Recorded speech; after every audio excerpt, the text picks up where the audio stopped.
myself out of my childhood through my adulthood into this new piece that I found. But there's a little bone I'd like you to throw me. Can you hear clearly? Interesting words, climbing through my childhood. Climbing up out of this life and into this place that I've been looking for. Yeah. We like the poetic nature of that tragedy. Thank you. It's been a personal crusade.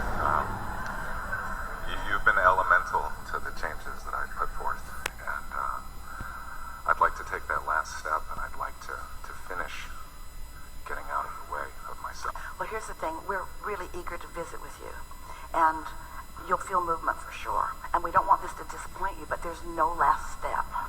That's what I was kind of hoping you were going to say. And you really don't want there to ever be a last step because calibration is so much fun. That's the satisfaction of life, to reach for something that isn't, and then feel it into being, and then witness the cooperation of the universe confirming your alignment. Ooh, that's why you keep coming back. You want more of that. Yeah. I still have fear that I know who I am.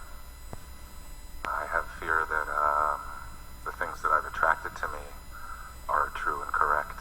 I still have fear that holds me back from giving myself fully to what's ahead of me. Well, good. So we can feel the intentionality that you offered that statement to us, and we want to address it with equal power. Fear is guidance, and fear every single time is saying your inner being disagrees with you. So what you just said is, I have strong beliefs about myself that my inner being disagrees with. That's what you just said. Who do you think we're going to side with? Who do you think we think is right? I think in the end we're talking to the same person. So when you feel fear, it's those things you picked up along your physical trail that seemed real, that you didn't want to be real, that you don't want to be real, that keep being real. And it's hard to deny what manifests. But you got to understand that the thing that prevents you from moving to who you really are and what you really want is looking at what is. What is the enemy of more. Your memory is really hard on future. And so those like you, who like to think, who like to ponder, who like to consider, who like to evaluate, who just can't stop it, you make it harder on yourself than it needs to be. But that same trait of focusing, which is the creative tool. The focus is the creative tool. So it will serve you or not serve you, but it's the same tool. It's like you can build a house with a hammer, you can tear a house down with a hammer. Same tool.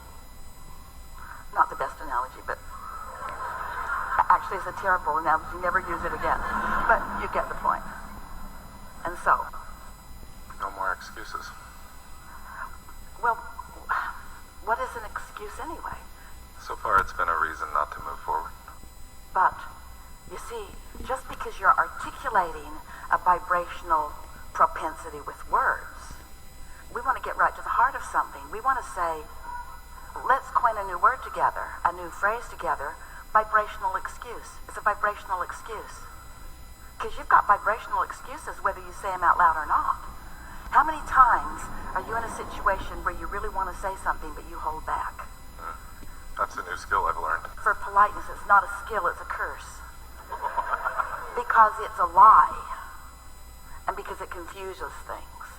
And because it makes you believe in words instead of in vibration. A vibrational excuse is just a vibration that contradicts desire. A vibrational excuse isn't an excuse, a rather clearly formed ball of resistance. I've gathered this up and I use it anytime I need it to explain why what I really want hasn't come about yet. It's just a habit of thought, so just diffuse it. A belief is just a thought I continue to think. But be nice to yourself when you say that. A belief is just a thought that the law of attraction continues to bring to me, because the law of attraction, bugger that it is is responding to my vibration. In other words, law of attraction is the reason that beliefs continue to be perpetuated. So you have to start at some general place where it's easier to let go of the pieces that don't fit. Do you know a specific excuse is much more problematic than a general one? Because a general excuse is younger, it's newer, it doesn't have the momentum. So the difference between specific and general, let's start it the other way. The difference between general and specific is that the more specific you are, the more momentum there is, because it took more attention to cause the specifics and the momentum. Does that make sense? So you can reverse that. If you've got something that's not working for you, you can begin to generalize it. You can begin to diffuse it. You usually can't let go of it altogether because of the momentum of it and because law of attraction's got hold of it. So you want to talk specifically about an excuse that you would like to let go of, and we can play with it together, or you want to just do it on your own? My excuse is that I want to hold on to some last vestiges of ego. I feel that, Oh, we want you to too. We want you to too, because your ego is so misunderstood. well, I mean the negative parts. The parts that want, that still want validation outside of me, instead of coming from within. But here's the thing, this is why this is tricky. Is it wrong for you to want to thrive? I feel like I've been taught that. But is it wrong for you to want to thrive? No. Can you help others thrive from a place of not thriving? No. Not that you're assigned to helping anybody do anything, but we're appealing to your altruistic, imperfect upbringing. I have great intent to help a lot more in my life, so So, is thriving good or bad? it's good. Let's say you tune. Life has caused you, and even the life you lived before you got here, to create a vibrational reality that is full of manifestational potential. And your inner being is there, in the midst of that, focused only upon that, and attracting on your behalf to that. That's your calling. That's your inner being, rooting for your thriving in every aspect. And when you deny it, because someone who wasn't thriving didn't understand what thriving really is, and so they made excuses about the benefits of not thriving, and you bought into that. Have you ever met somebody impoverished and not thriving who helped anybody do anything other than complain? So, here's your inner being over here, thriving, and thriving on your behalf, having gathered all the cooperative components to you, and you denying, you don't let yourself go there because everybody else hasn't already gone to their point of thriving? Still imitating the people that came before me. Almost everybody does. But not all of them. Masters have found a way around that resistance. Thrivers have found a way around that resistance. Joyful people have found a way around that resistance. But what is required is you have to let go of what others think, because they don't know. They couldn't possibly understand your point of attraction. They are evaluating your point of attraction through their point of attraction. Esther bought a new house. It cost a lot of money. Much of the world would be critical of her living in a house that costs that much money. So she doesn't invite them to live with her.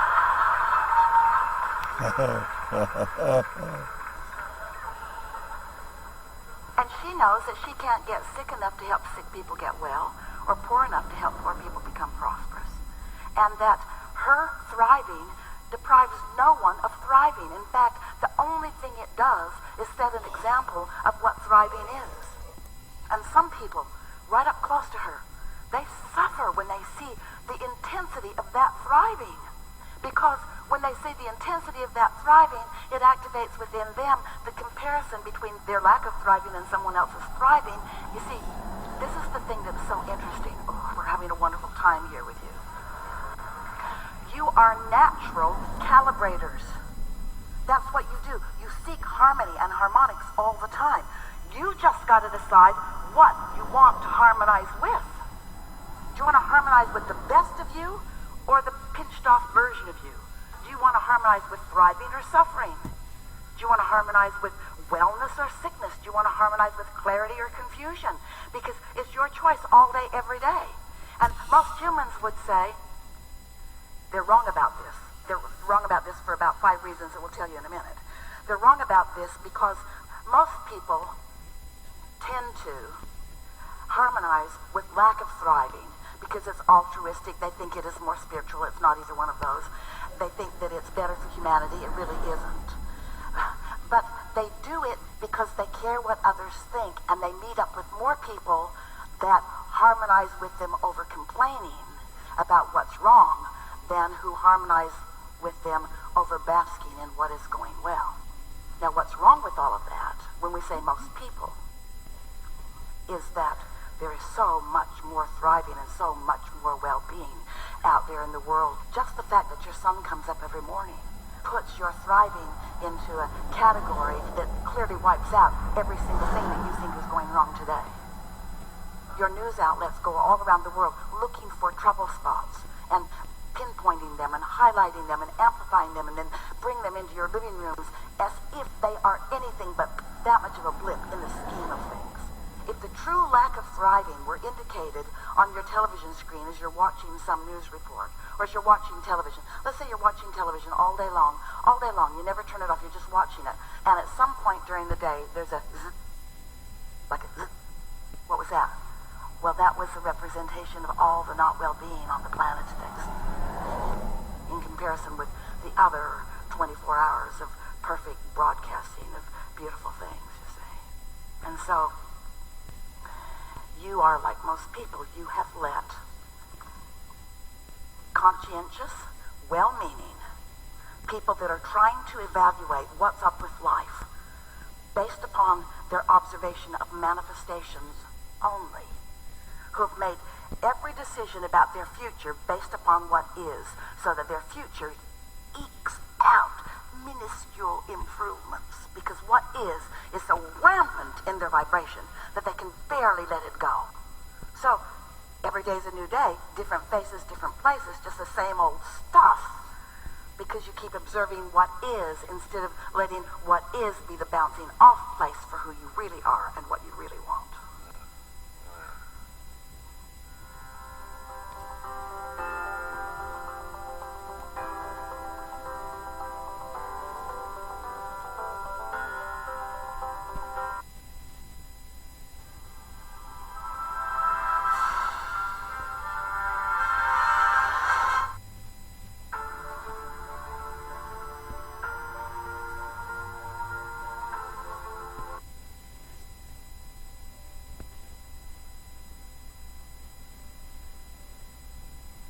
Hello, this is Esther Hicks, and this is the Law of Attraction Workshop Series.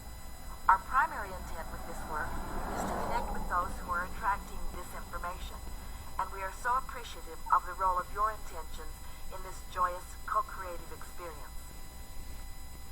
Hello, Abraham. This is my first time. It feels so good to be here with you. Yeah. So many things to find today together. I know. It's so exciting. This cruise has just been amazing. Continuing where the last lady left off, I would like to share a journey and just an understanding and get more fine-tuning, if you will. So about 4 to 6 weeks ago, I had a dream of a gentleman, okay? And then while I was on the ship, I had another dream of the same gentleman. It's very interesting. And the next night, I met this gentleman. And it was absolutely just amazing to, co-create with him, to connect. And then, out of the vortex, we were both in. And then out of the vortex, and I'm wondering, like, universe, what is going on? What's happening? And so I went through my own discovery And after the complaining and, low vibrations and just wanting to be heard,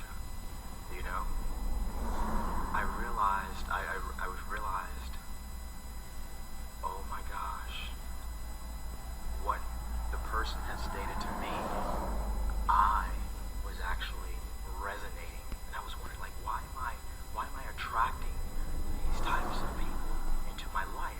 But I realized that within me, although I wasn't saying certain things, I was expressing them energetically, and that's how I was attracting him into my life.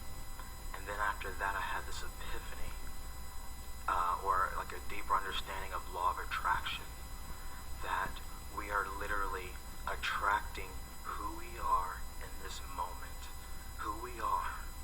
And sometimes when we attract it, sometimes we don't like what we see because we weren't clear, because we can't see the... We've been saying for a while that there are two ways of knowing what your point of attraction is. One by what you're feeling, but you got to get in touch with that.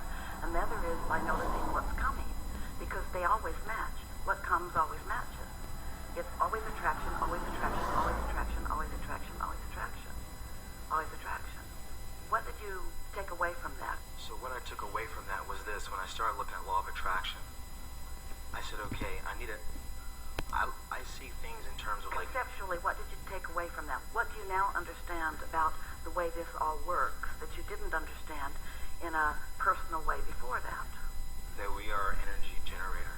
Yes, at a minimum, but there's something more that you got from a personal application of focus. Yes. That dream that you had, there was a little bit of fogginess in that as you were offering that to us. So we just want to ask you straight out, did you conjure the dream or did you receive it? I received it. Were you really as aware of it as you now say you were before you met him or after you met him? It was after. It was after the event that caused us to disconnect. But we're talking about when you saw that person, you knew you had seen that person? Was it a visual thing or was it an energetic? It was a visual thing in the dream. You were just walking around and you actually recognized someone from your dream in the same way that you had seen them on television? Yes, because what had happened is I saw the person initially, but the timing was off. And then I had an idea just to go up and dance. And then after I danced and finished dancing, he came around and was like, hey. It was like... What we're getting at, we want you to be deliberate about your creating. And we think it is such a wonderful thing. In fact, there's nothing more important than to, as life comes to you, acknowledge what's coming and how you felt when it got there, and even if you have clarity to do this, how you felt while you were on your way to it. Because what we're talking about in these leading edge conversations is getting out ahead of things. But what we're talking about getting out ahead of is catching your vibration up with what's in your vortex, even though what's in your vortex often is something unseen to you. Now, it's particularly interesting to us that what you saw in your dream, what did you see? What did you see? What did I exactly see in the dream? What did you see? I saw the physical structure, the color hair. I saw roughly the height. I actually thought it was one of my friends who's here. But what was interesting is that... we want to just keep asking the questions for just a moment. So what you saw were physical characteristics. Yes. Anything beyond that? They were sad. I felt the feeling of this person. I felt they were sad, but I didn't know why. People call those premonitions. You had a dream that had an image and a feeling, and still you went running toward it. I know. That's been part of... Because it seems like the things that come to you in a powerful way are things that you need to play out. Why would you run towards something that felt sad? So that's been the story of my life. Unfortunately, I mean, It's all right, and there's nothing wrong with the story because you're an uplifter. But that's the most important component of this. Because at first, as you began describing the scenario, it was like you'd seen something and you wanted to go toward it, and you went, and it was exciting, it was joyful for a moment, but then it didn't maintain that because it was a lot of things. And what we want to say to you is all of that information was available to you in that dream. Was all available to you then. In other words, there's a full description of everything. That's why you feel impulses to move toward and impulses to move away. But how are you going to know what those impulses are? How are you going to really get your balance on a bicycle if you don't have some imbalance on your bicycle? So don't you think that you are more in a better position next time that you receive something that feels powerful like that, to have a sense of where it's going, where you can make a conscious decision about whether you really want to go there or not? And what this comes back to the never ending. We just never leave this subject alone. We're just after it all the time. Under what influence are you? Under what influence? In other words, are you under the influence of wanting to be with someone beautiful? Are you under the influence? Of course you are. Are you under the influence of a sort of neediness or loneliness? Are you under the influence of wanting to find someone and save them? What influence are you under? So it was neediness, because after my mom passed away, she was like my best friend. We get it. Blah, blah, blah, blah, blah. We don't need to stir any of that up, and no justification about it at all. We just want to stay cleanly focused upon this, because when you sat down here, when you were waving your hands and wanting to come up here, what then, if you can transport yourself back to that moment in time, what then were you wanting to convey to us? What was the story you wanted to tell us, all of us, then? Go back to your seat in your mind. You're waving your hands. You really want to get in the hot seat. You've got a story to tell. What's the story? The story was that I understood, that I had a deeper understanding how law of attraction worked after experiencing this contrast. That was the story. That is the story. Life brings you this experience and gives you this clear understanding, not because it's somebody else's words speaking theory and concepts to you, but because you have a sense of what law of attraction is. You had a real life experience where you moved with emotion and understanding what your emotions tell you. You still moved forward. You got the results that are in keeping with the laws of the universe. So how do you come out of this? Empowered or disempowered? Oh, I was empowered because... Sorry or glad? Glad. With so much joy because of... Now, did you feel that story change a little bit while we've been talking here? You're gladder now. Oh, much. Than you were then. Yes. Yeah. And if you keep that up, you become joyful. and that's what I feel now. That's exactly what I feel now, because once I realized what and why I attracted, and the neediness and the wanting and all of the... But here's the thing that we want to lay over all of this. Okay. What and why I attracted it. This is so important. We want all of you to just take this in. You attracted it because it was a really good thing that you attracted it. That'd be like saying, I got a new bicycle. I attracted getting on it.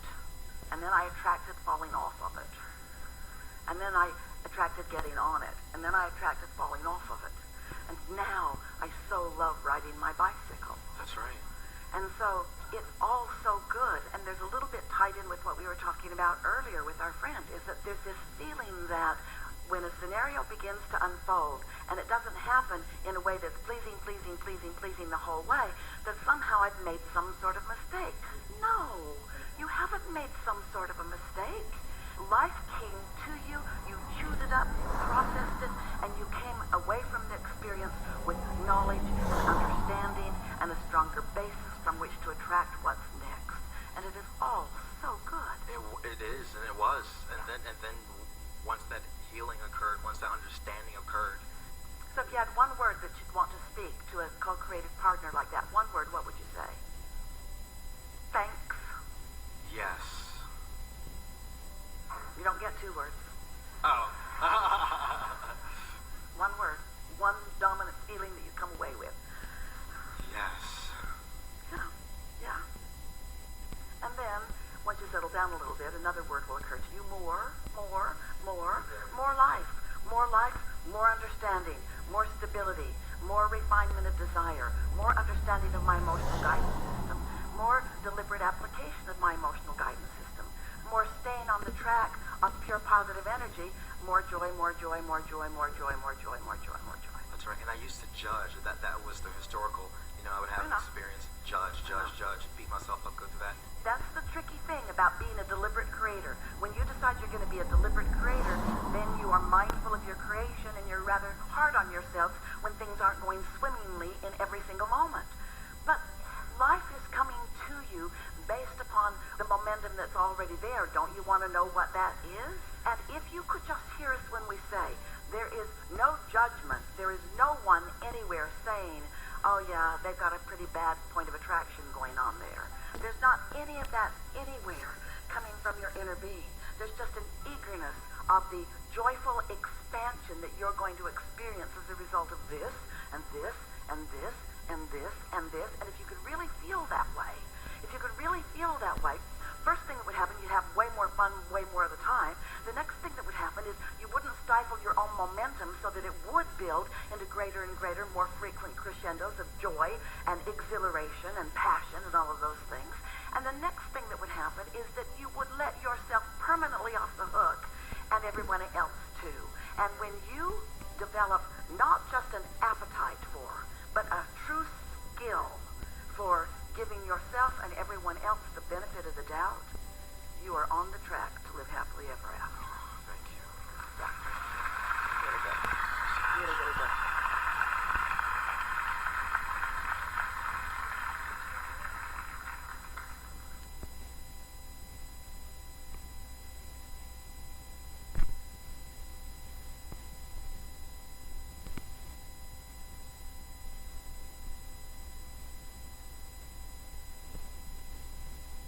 Do you ever have that feeling of being sick and tired of being sick and tired? Jeez, no.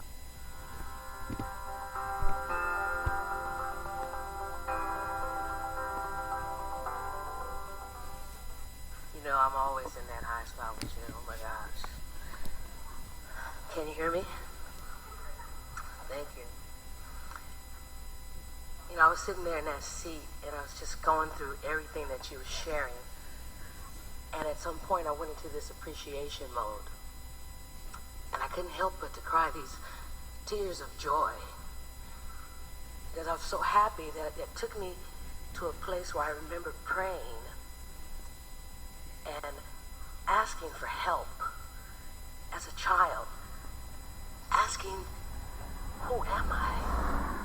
What am I? Where do I come from? This doesn't feel right being here. So are you saying to us that right from an early age, you could feel when the calibration was off? Yes. Your guidance system was active even at that early age. You could I remember feel as that the 3. calibration. Yeah. I can remember that, and I was saying thank you so much. And at that time, I only knew the name of God because that's what I was taught. And I knew I was different, but I was being shot down with every belief.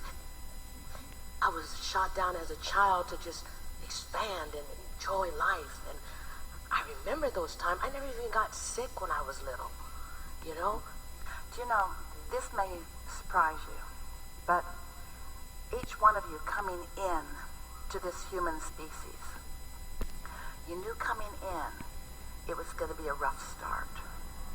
No matter what you were born into, you all knew that that beginning was going to be you being new and knowing what you know in a sea of others who had forgotten. And you knew that there was going to be a strong pulling toward the ways of the humans and away from the power of Source. You all knew that, you see. And some of you remembered the feeling so strong and were determined to get back to it, and others just sort of gave in until it became absurd enough that you can't stand it, and then you come looking for it. I remember that. I do. And as I take my experience and bring it to this moment, right now I can see where all of you helped me to get in alignment at that time. Oh, it never stops. Never stops. But that's not the point. That's true of everyone. The point is that you were open enough to recognize it, and that's unusual. It happened, and I experienced those things by default, and I didn't understand it until they trained me into thinking these things, and I kept saying, well, I never thought about that then. Why am I having such a problem now? it just flowed. It flowed, and I You know why? Because best question ever. Did you get her question? So when she was little, there were maniacs all around her. But they didn't bother her then. And now there are maniacs all around her, and they are bothering her more.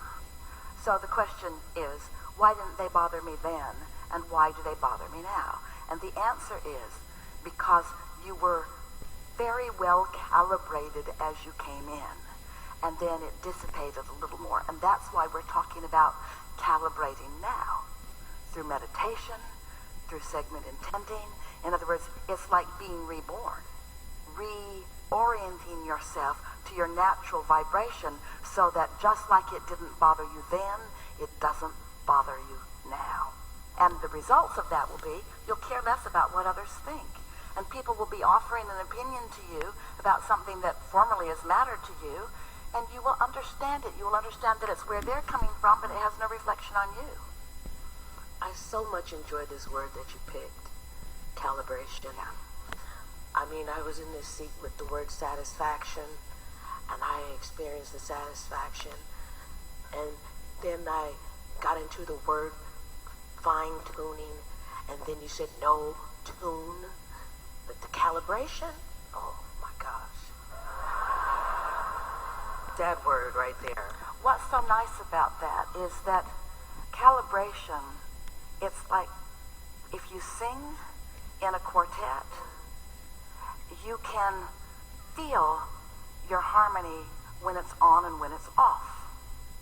Esther is a really good harmonizer. She sang in quartets and trios, and she got so good at harmonizing that if she was singing with someone that was off, she could harmonize with their offness, and then it still sounded good.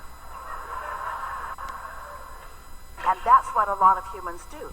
You calibrate with the offness of those around you so that you can stand it. But the more you connect to who you really are, the more your true light is what you've got to calibrate to. And others don't take it very well. But when it's not bothering you, it'll stop bothering them. If you're bothered by everything that bothers everybody, then everybody's bothered all the time. But after a while, if you're not bothered by it, and they notice you're not bothered by it, after a while, they get tired of being bothered by something that you're not bothered about. Because the whole reason that they wanted to bother you to the point that you were bothered about it was to control you. And when you're not bothered by what they're bothered about, then you're free. Yes. You're right.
My dream is to help people understand how the universe operates.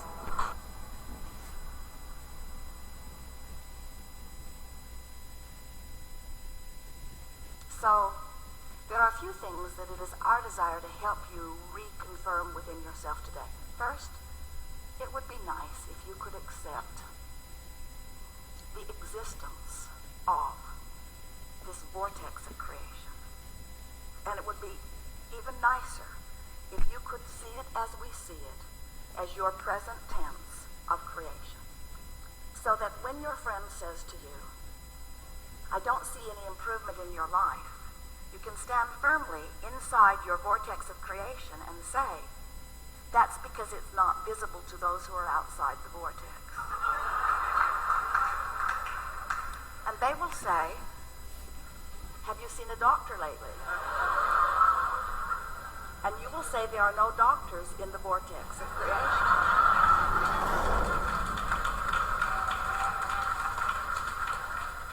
When you let being in this vortex, when you let tuning yourself into the vibrational frequency of all that you are be your top priority, you get so much life back. Do you know how many arguments, how many words, how many efforts, how much action is necessary just to keep you alive and out of desperation when you're not in the vortex? In other words, it's a big effort to live this life when you're counting on your words and your action and your effort to make it happen. It's interesting. You could just have a conversation with one very well-meaning mother about her child that she adores more than life itself, and listen to all of the gyrations that she is going through in order to sort of kind of understand what's going on with her little boy and put it in the proper perspective, when really all she needs to do is step away from whatever's bothering him and away from whatever's bothering her and focus upon something that gives her access to the vortex, and from inside the vortex, everything's clear. You cannot lead from behind. And if you are not in the vortex, then you have nothing to give anyone. Sometimes people say, Abraham, it seems like you teach selfishness. And we say, we really, really, really, really do. Because selfishness, let's define it. Selfishness means vibrational alignment with self. And in order to understand that, you got to know who self really is. Self is source. Self is pure positive energy. Self is worthy. Self is clear-minded. Self is healthy. Self is full of vitality. Self is eager about life. And when you are willing to be selfish, which means you are willing to mimic the vibration of self, which means you're willing to release the thoughts that hold you apart from that and practice the thoughts that cause you alignment with that, which simply means you're selfish enough to care how you feel. That's when they call it selfish. People say, oh, you're so selfish, you're pleasing you. And what they mean is, you should please me? You're selfish because you please you, and I'm not selfish because I think you should please me instead of you? There's some screwy reasoning going on. And every time it matters to you to please them instead of you, oh, it's such short-term gain. Such short-term gain. Because when you care about how someone else feels or how they are responding to you, so you behave in order to affect their response to you, you do them a very big disservice, because you teach them that through action and demand or cajole or control or power, that they can wrestle their life to the ground. And there's hardly going to be anybody as cooperative as you. Think about it. Have you ever had someone who was so cooperative that just do anything for you? And then they were the only one who would behave that way? So you just had that one friend? Often it was your mother. You weren't really ready for the world, were you? But when you show yourself that you have the power to come into alignment, not just with who you were before you were born, but with all that you've become ever since, not just with you and all you've become, but with Source itself. When you show yourself that by being selfish, which means by reaching for the best feeling thought you can find on whatever subject is active, when you care about being in the vortex, you care about being in concert with the energy that creates worlds. And one who's in the vortex, one who's in alignment with that energy, is more powerful than millions who are not. It's such an interesting thing to watch what goes on in your planet, because you are so good at step one. Most of you have made such a career out of step one. You sift through the data, and you know what you don't want, and you know what you do want, and you know what you don't want, and you know what you do want, and you know what you don't want, and you know what you do want, and you know what you don't want, and you know what you do want, and you know what you don't want, and you know what you do want. And Source is over here, knowing what you want, being what you want, sending out a signal of what you want. Law of Attraction's over here, gathering what you want, gathering what you want, gathering what you want, gathering what you want. You're over here.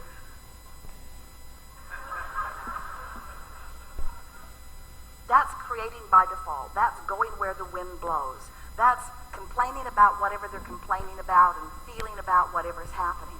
But when you decide that you're going to take control of your relationship to who you really are, when you decide that you're going to tend to this gap between you, wherever you are on whatever subject you're experiencing, and who you really are and what you know about the same, now life is going to take a new form and shape for you.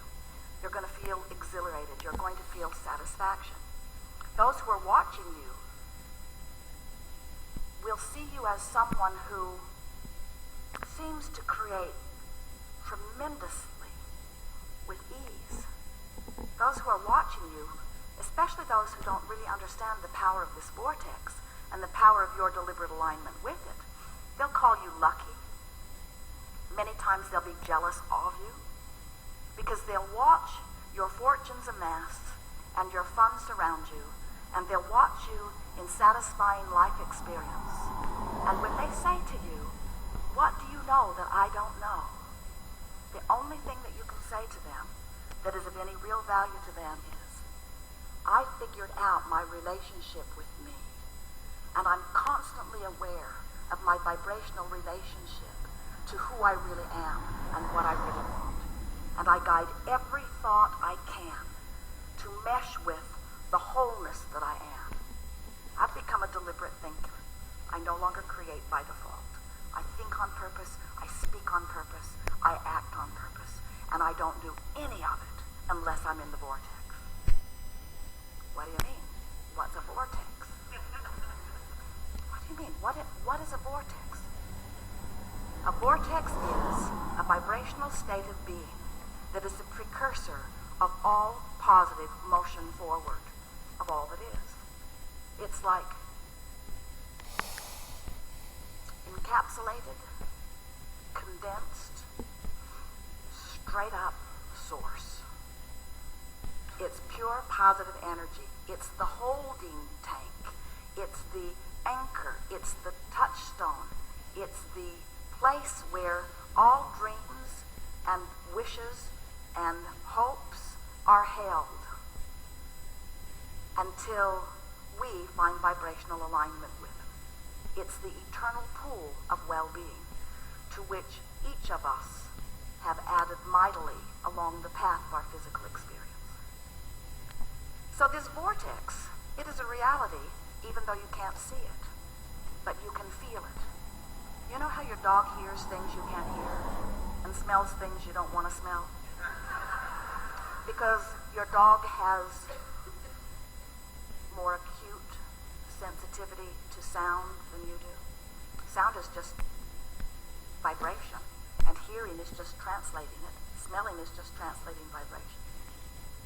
This vortex is something that while you can't see it, and while you may not be able to hear it, when you get in the vicinity of it, you can feel the deliciousness of it. And when you are far from it, you can feel the discord of not being close to it. You know that everything you feel all day, every day, is nothing more than feedback about your proximity to your vortex. So when you feel really ornery, you're vibrationally speaking not near your vortex.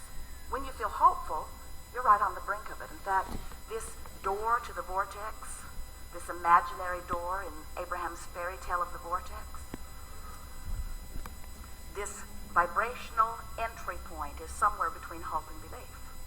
So when you feel hopeful about something, you're so in the vicinity that you'll be called in, you'll be swept in. Law of attraction will take you in.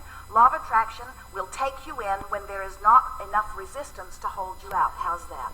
If you weren't doing that thing you do that holds you apart from your vortex would take you in every time. When you slumber, in you go. But you wake up right where you were when you went in. If you go to sleep in the vortex, you wake up in the vortex. If you go to sleep not in the vortex, you wake up not in the vortex. You ever had an experience where you're ornery when you go to sleep? You sleep all night, you sleep pretty good, you wake up, still ornery. So the vortex is the source of well-being, calling you home, so to speak, calling you to all that you've created.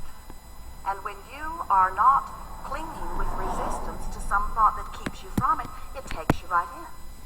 So really, when we say we want you to get into the vortex, what we really mean, a much more accurate way of saying it is, we want you to stop doing that thing you do that keeps the vortex from taking you in easily. Oh, you're going, you're just not going willingly sometimes. In other words, when you croak, in you go. So wonderful to watch you die.